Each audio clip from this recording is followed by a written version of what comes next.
Okay so हम लोगों ने देखा माइटोसिस क्या चीज है, ठीक है। ये भी हम लोग जानते हैं माइटोसिस एक प्रोसेस है जिनमें जनरल से सोमेटिक सेल में ये होती है, ठीक है। माइटोसिस सोमेटिक सेल में होती है, ग्रोथ डेवलपमेंट रिपेयर के लिए ये सब हम लोग पढ़ चुके हैं। माइटोसिस फ्लेमिंगर एक यहाँ पे पिक्चर दिया है और हमको बोला गया है कि ये मतलब आप जो देख सकते हैं कि mitosis in root tips of onion का रूट टिप लेंगे और हम लोग इनको देखेंगे माइक्रोस्कोप में, तो आपको अलग अलग स्टेज देखने को मिलेगी। फॉर एग्जांपल ये देखो, डिवीजन करने की कोशिश कर रहा है, ये यहाँ पे क्रोमोसोम थिक हो रहे हैं, ये एनाफेस दिखाई दे रहा है, ये भी एनाफेस है, ये मेटाफेस है, ठीक है। कहीं कहीं पे दो यहाँ पे हो गया है, देखो दो न्यूक्लियस फॉर्म हो गए हैं। तो इस तरह से आपको अलग अलग स्टेजेस देखने को मिलेंगे।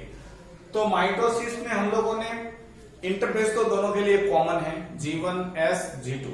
अब सेल किस में जाएगा? एम फेज में। एम फेज में भी पहला क्या होगा? कैरियोकाइनेसिस। कैरियो मतलब न्यूक्लियस, काइनेसिस मतलब डिवीजन। न्यूक्लियस का डिवीजन होगा पहला फेज, पीमेट में प्रोफेज।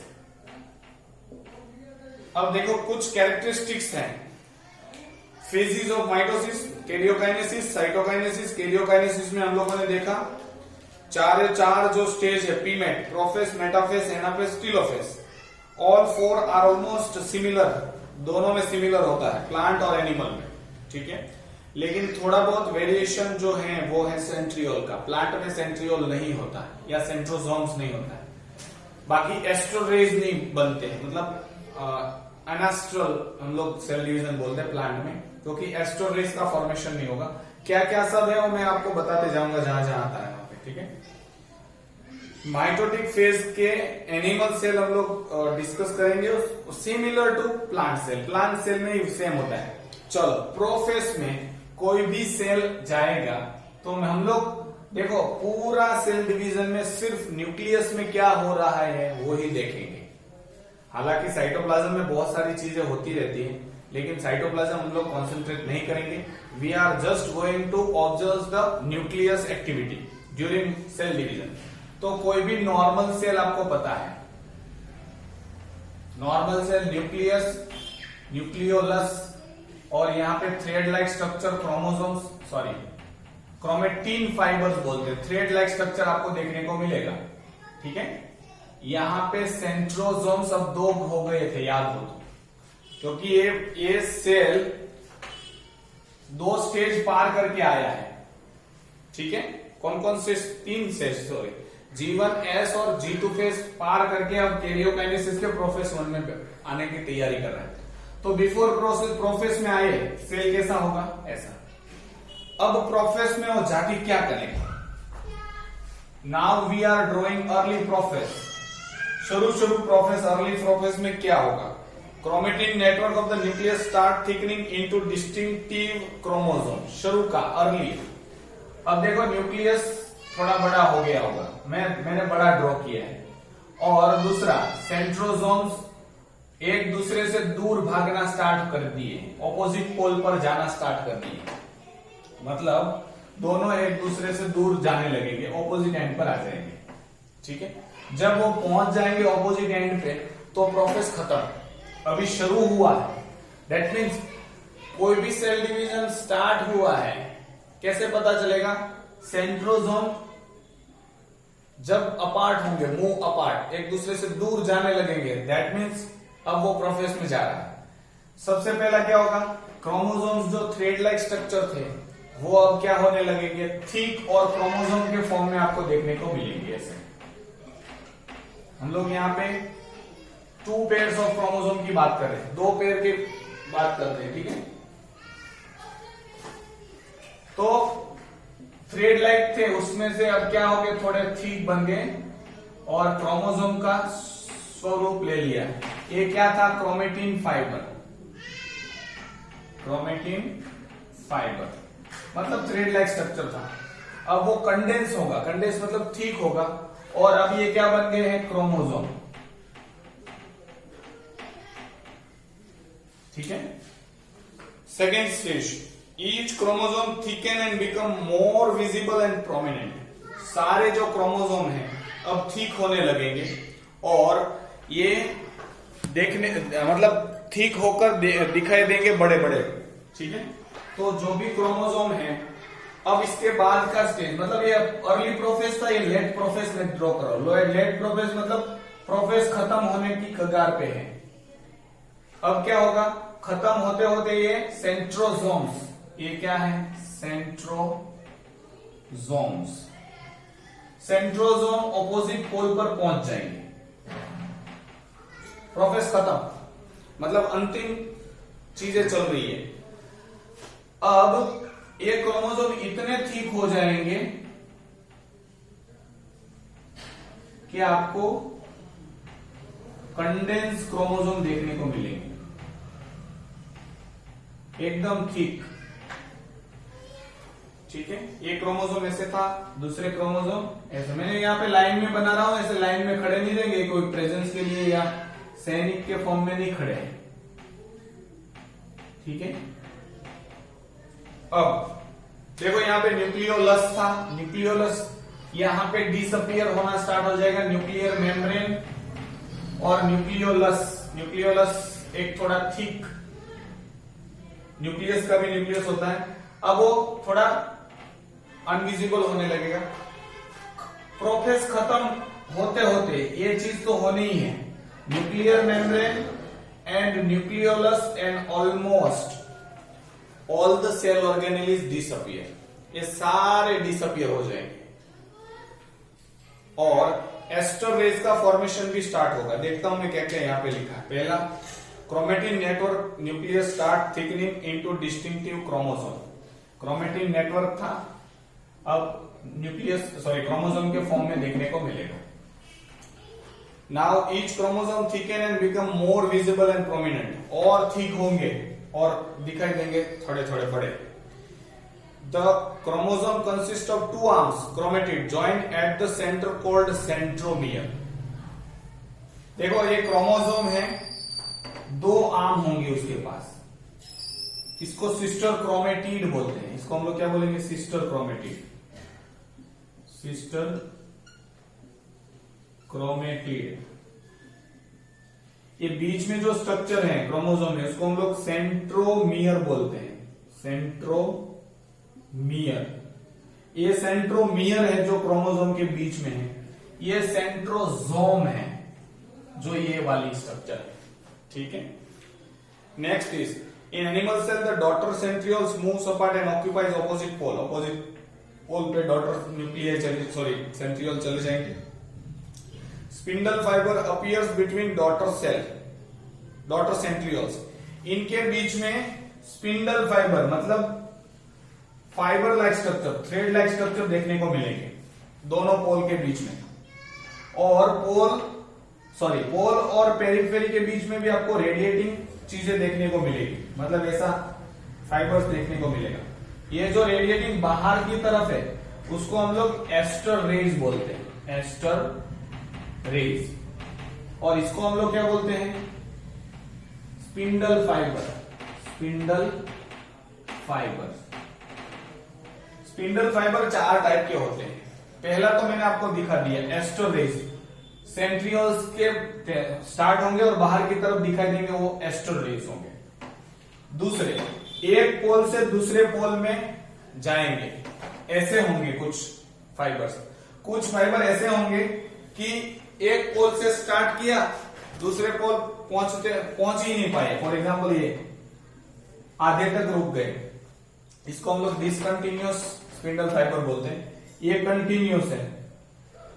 कुछ फाइबर ऐसे हैं कि क्रोमोसोम को दोनों तरफ से ज्वाइन है। मैं यहाँ पे क्रोमोसोम को ऐसे कर सकते हैं, लेकिन इसके एक को यही दिखाता हूं, एक का ही दिखाता हूं। कुछ स्पिंडल फाइबर ऐसे हैं, क्रोमोसोम, ये क्रोमोसोम है, ये सेंट्रोमियर है, और सेंट्रोमियर पे स्पिंडल फाइबर अटैचमेंट के लिए एक डिस्क शेप स्ट्रक्चर होता है, इसको हम लोग काइनेटोकोर्स कहते हैं। तो स्पिंडल फाइबर काइनेटोकोर्स पे जाके चिपक जाएंगे। ठीक है, इसको हम लोग क्रोमोसोमल स्पिंडल फाइबर बोलेंगे। तो 4 फाइबर हुए, पहला एस्टर रेज, दूसरा पोलर फाइबर जो एक पोल को दूसरे पोल से कनेक्ट करते हैं, तीसरे इंटरपोलर फाइबर जो एक पोल से स्टार्ट होते हैं आधे तक रुक जाते हैं, चौथे टाइप के जो क्रोमोसोम के दोनों काइनेटोकोर्स, दोनों तरफ एक डिस्क शेप का स्ट्रक्चर होता है जहां पे स्पिंडल फाइबर आके अटैच होंगे, उसको दोनों साइड काइनेटोकोर्स को अटैच हो जाएंगे, उसको हम लोग क्रोमोसोमल फाइबर्स कहेंगे, क्रोमोसोमल स्पिंडल फाइबर। तो 4 टाइप के फाइबर्स हो जाते हैं। तो spindle fibres, the nucleolus begin to disappear, finally disappear at the end prophase nuclear membrane to gradually disappear. तो ये एंड ऑफ द प्रोसेस हुआ। वापस रिपीट करता हूं, क्रोमेटिन फाइबर क्रोमोसोम के फॉर्म में थिक हो जाएंगे, कंडेंस हो गए, 2 daughter nuclei sorry 2 daughter centrosomes या सेंट्रियोल्स ऑपोजिट पोल पर पहुंच जाएंगे। There is a formation of spindle fibre, 4 type की, एस्टर रेज बाहर की तरफ, पोलर फाइबर 2 पोल के बीच में, इंटरपोलर फाइबर आधे तक, और क्रोमोसोमल फाइबर जो क्रोमोसोम को अटैच है काइनेटोकोर्स से। ठीक है। तीसरा, न्यूक्लियर मेम्ब्रेन गायब, न्यूक्लियोलस गायब, all disappear, and even endoplasmic reticulum, Golgi apparatus सब गायब हो जाएंगे। तो this is the end of prophase, ये प्रोफेस में खत्म। ठीक है। Now cell will enter in the metaphase, metaphase में सेल एंटर होता है। तो सेकेंड फेज जो है उसको हम लोग यहां पे मैं दिखाने की कोशिश करूंगा। ठीक है, इसको मैं रखता हूं, उसके बाद सामने यहां पे मैं आपको ड्रॉ करके दिखा दूं। तो ये प्रोफेस था। अब क्या होगा, सारे क्रोमोसोम्स अटैच हो जाएंगे, किससे अटैच होना स्टार्ट हो गए हैं, that means it is prophase. जब ये ऑपोजिट पोल पर पहुंच गए, नाउ यहां पे आप देख सकते हो सेल है, अब कुछ बचा नहीं है, यहां पे सेंट्रोसोम्स, एस्टर रेज। नाउ क्या होगा, क्रोमोसोम्स अलाइन देमसेल्फ, क्रोमोसोम अपने आप को एग्जैक्टली इक्वेटोरियल प्लेट पे अरेंज कर देंगे चारों ओर। ठीक है, इक्वेटोरियल प्लेट इसलिए बोलते हैं कि ये दोनों पोल हैं और बीच वाली लाइन को इक्वेटर बोलते हैं, अर्थ की बात कर रहे हैं हम लोग। ठीक है, तो यहां पे चारों 4 क्रोमोसोम जो है अपने आप, यहां पे मैं 4 क्रोमोसोम ही ड्रॉ कर रहा हूं, मतलब 2 पेयर्स, वरना हमारी बॉडी में कितने, हमारे हर एक सेल में कितने क्रोमोसोम्स होते हैं, 46। 46 के 46 चारों ओर, मतलब इक्वेटोरियल प्लेट पे ये सब अरेंज हो जाएंगे, अपने आप को इक्वेटोरियल प्लेट पे अरेंज कर देने। यही मेटाफेज की मेन कैरेक्टरिस्टिक्स है। सॉरी, यहाँ पे मैं 3 ही बना पाया हूं, पता नहीं अब चौथा बन पाएगा, मैं छोटा सा कर देता हूं इसको, चलो, क्योंकि मुश्किल है ये। ठीक है, अब यहां से क्रोमोसोमल फाइबर इसको अटैच करेंगे काइनेटोकोर्स को। ये क्रोमोसोमल फाइबर है, स्पिंडल फाइबर। कुछ स्पिंडल फाइबर मैंने क्या बोला था, कंटिन्यूस है, कंटिन्यूस को मैं रेड कलर से दिखाता हूं, जो पोलर फाइबर है, वन पोल टू अनदर पोल। कुछ इंटरपोलर फाइबर जो आधे तक आके रुक गए, और एस्टर रेज तो मैंने बना दिया। ये पेक्यूलर कैरेक्टरिस्टिक्स है मेटाफेज की। वंस अगेन मेटाफेज में यहां पे दिया है centromeres attracting 2 chromatid splits, each chromosome get attached to the spindle fiber by to its centromere. The chromosome arrange themselves at equatorial plane. ये आपको मैंने बताया, 2 ही स्टेज है, सारे क्रोमोसोम स्पिंडल फाइबर के साथ अटैचमेंट हो जाएंगे, कहां पे, kinetochores, kinetochores of centromere. Centromere में जगह है, एक डिस्क शेप जगह है जहां पे स्पिंडल, आप ऐसे सोचो रस्सियां ज्वाइन हो गई, ये हो गया मेटाफेज, मेटाफेज। मेटाफेज का मेन कैरेक्टरिस्टिक्स याद रखो, chromosome align themselves on the equatorial plane, ये हो गया। नाउ अब इससे पहले मैं आपको टाइप्स ऑफ क्रोमोसोम के बारे में बताना चाहता हूं, depending on the position of centromere. तो अगर एग्जैक्टली दोनों क्रोमेटिड के बीच में सेंट्रोमियर है तो इसको मैं मेटा सेंट्रिक बोलूंगा। अगर थोड़ा सा एक जो क्रोमेटिड है वो छोटा है, थोड़ा ऊपर की तरफ अगर सेंट्रोमियर है उसको मैं सब मेटा सेंट्रिक बोलता हूं, सब metacentric. I think so it is visible to you. Yes.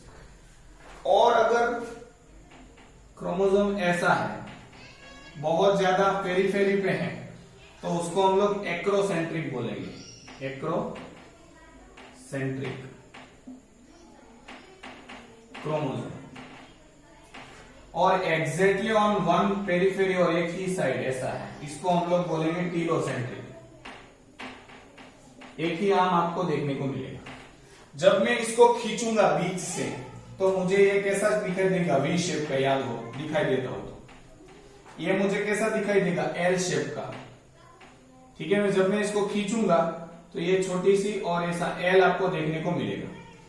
ये जे शेप का देखने को मिलेगा। मैं यहाँ पे एल, ये वी शेप का देखने को मिलेगा, ये एल शेप का देखने को मिलेगा, ये जे शेप का देखने को मिलेगा, ये आई शेप को देखने को मिलेगा। These are the 4 types of chromosome on the basis of position of centromere. Exactly बीच में है मेटासेंट्रिक, थोड़ा ऊपर है सब मेटासेंट्रिक, और थोड़ा ऊपर है एक्रोसेंट्रिक, और बिल्कुल पेरीफेरी पे सेंट्रोमियर है, और क्रोमेटिड फाइबर नीचे है। क्रोमेटिड जो क्रोमेटिड है वो नीचे है, तो टीलोसेंट्रिक। अब next phase is anaphase. Anaphase में क्या होगा, अब क्या होगा, there is a shortening of spindle fibre. ये धागा जो है रस्सी खींचेगी तो there is a split of centromere. Centromere 2 भाग में डिवाइड हो जाएगा। फॉर एग्जाम्पल यहां पे देखो, ठीक है। अब ये बीच में से डिवाइड हो गया, बीच में से डिवाइड होगा तो क्या होगा, मैं इसका नेक्स्ट स्ट्रक्चर आपके सामने रख रहा हूं। अब ये आपको 2 भाग में डिवाइड हो गया और दोनों साइड खींचेंगे तो क्या आपको नजारा दिखेगा, बीच में से टूट गया, यहां से टूटो तो एक ये बन गया और दूसरा ये बन गया। ठीक है, तो यहां पे क्यों ऐसा बन गया, क्योंकि ये स्पिंडल फाइबर है वो कॉन्ट्रैक्ट होते हैं दोनों साइड से। तो जैसे ही दोनों साइड से कॉन्ट्रैक्ट होंगे तो all the centromere split from centre, split हो जाएगा, टूट जाएगा। तो एक पेयर इसको मिलेगी और एक पेयर उसको मिलेगी।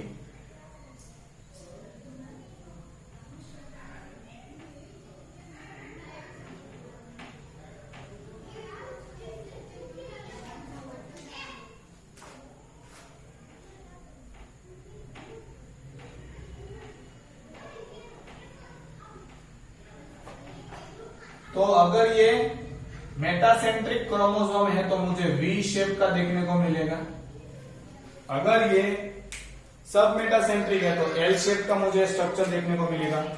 अगर ये एक्रोसेंट्रिक है तो जे शेप का मुझे देखने को मिलेगा। और ये टीलोसेंट्रिक है तो आई शेप का मुझे क्रोमोसोम। अब इस 2 स्प्लिट हुए सेंट्रोमियर के बीच में देयर इज अ कनेक्शन और एक फाइबर ग्रो होता है जिनको हम लोग इंटरजोनल फाइबर बोलते हैं। ये अब 2 तरीके से इनका काम होता है। एक तो ये दोनों तरीके से खींचेगा क्योंकि इसके अंदर ये जो स्पिंडल फाइबर है ये माइक्रोट्यूब्यूल से बने होते हैं और इसके अंदर जो प्रोटीन होता है उसको हम लोग बोलते हैं ट्यूब्यूलिन प्रोटीन। ठीक है, तो क्वेश्चन पूछते हैं spindle fibre is made up of tubule, तो हम लोग किसका बना हुआ है, तो केमिकली पूछ रहे हैं तो ट्यूब्यूलिन प्रोटीन। और अगर हमको फिजिकली पूछ रहा है कि इसके अंदर क्या होता है तो हम लोग बोलते हैं माइक्रोट्यूब्यूल्स। माइक्रोट्यूब्यूल्स मतलब आपको पता है जाड़ो किससे बना हुआ होता है, छोटे छोटे या सावरणो आपने सावरणानी सळीओथी बनेलो, तो ई तरफ से। और धागा कैसे बना होता है, छोटे छोटे पतली रस्सी किससे बनी होती है, और पतली रस्सी से, और पतली रस्सी और धागों से। ठीक है, आप जान गए होंगे। तो ये स्पिंडल फाइबर कॉन्ट्रैक्ट होते हैं, इसीलिए ये बीच में से स्प्लिट होता है, तो बीच में देयर इज अ कनेक्शन, इसको हम लोग इंटरजोनल फाइबर बोलते हैं। ये क्या करेंगे, धक्का देंगे, तो यहां से धक्का दे रहे हैं और यहां से खींच रहे हैं, that means there is a separation of chromosomes, chromosome separate हो जाएंगे। चलो हम लोग देख लेते हैं इसमें क्या लिखा है। The centromere attracting to chromatid split and daughter chromatid are moved to opposite pole, opposite pole पर चले जाएंगे। Chromosome appear to be V-shaped as centromeres drag the arms of the chromosome towards the opposite pole। V-shape के आपको देखने को मिलेंगे। तो ये था anaphase, prophase, metaphase, equatorial plate, anaphase, splitting. ठीक है, नेक्स्ट स्टेज जो आ जाएगी मैं यहां पे ड्रॉ करूं ताकि चारों चार स्टेज आपके सामने रहे। अब लास्ट फेज है, तो लास्ट स्टेज में क्या होगा, ये तो सेंट्रोमियर सेंट्रोसोम्स है। अब ये सारे क्रोमोसोम पहुंच जाएंगे और देयर इज ए, अब क्या होगा, जो प्रोफेज था उसका ऑपोजिट फेज है वो है टीलोफेज, लास्ट फेज। प्रोफेज में क्या हुआ था, न्यूक्लियर मेम्ब्रेन डिसअपियर, तो इसमें क्या होगा, न्यूक्लियर मेम्ब्रेन रीअपियर, वापस आ गई। फिर दूसरा क्या था, न्यूक्लियोलस डिसअपियर, यहां पे न्यूक्लियोलस रीअपियर, तो ऑपोजिट ऑफ प्रोफेज हुआ। तीसरा वहां पे क्या था, condensation of chromosome, chromatin fibre में से क्रोमोसोम बने थे, यहां पे क्रोमोसोम सारे पहुंच जाएंगे ऑपोजिट पोल पे। फॉर एग्जाम्पल सारे पहुंच गए, उसके बाद वो डिकंडेंस होगा, डिकंडेंस मतलब वापस क्रोमेटिन थ्रेड लाइक स्ट्रक्चर में कन्वर्शन हो गया। तो आई रिपीट वंस अगेन, ये जो स्प्लिट हुए हैं क्रोमोसोम में ऑपोजिट पोल तक पहुंच जाएंगे। ठीक है, फिर appearance of nuclear membrane, appearance of nucleolus and decondensation, उसमें क्या था, कंडेंसेशन होके थ्रेड लाइक स्ट्रक्चर क्रोमोसोम बन रहे थे, यहां पे डिकंडेंसेशन थ्रेड लाइक स्ट्रक्चर बन जाएंगे। नेक्स्ट यहां पे एस्टर रेज फॉर्म हुए थे, यहां पे एस्टर रेज डिसअपियर हो जाएंगे। यहां पे स्पिंडल फाइबर फॉर्म हुए थे, यहां पे स्पिंडल फाइबर भी डिसअपियर हो जाएंगे। तो आई रिपीट, सारी प्रोसेस इसमें एक बार में वापस दिखाऊंगा आपको, मतलब बताऊंगा। Nuclear membrane reappear, nucleolus reappear, chromosome uncondense and forms chromatin fibers, ester rays disappear, spindle fiber disappear. So this is the telophase. Text book में देखते हैं क्या लिखा है, The end of the polar migration of daughter chromosome marks the beginning of the telophase. पहुंच गए, उसके बाद telophase स्टार्ट, क्रोमोसोम पहुंच गए यहां। Next, Upon reaching the pole, the chromatids start unwinding and forming the chromatin network. मैंने बताया network form में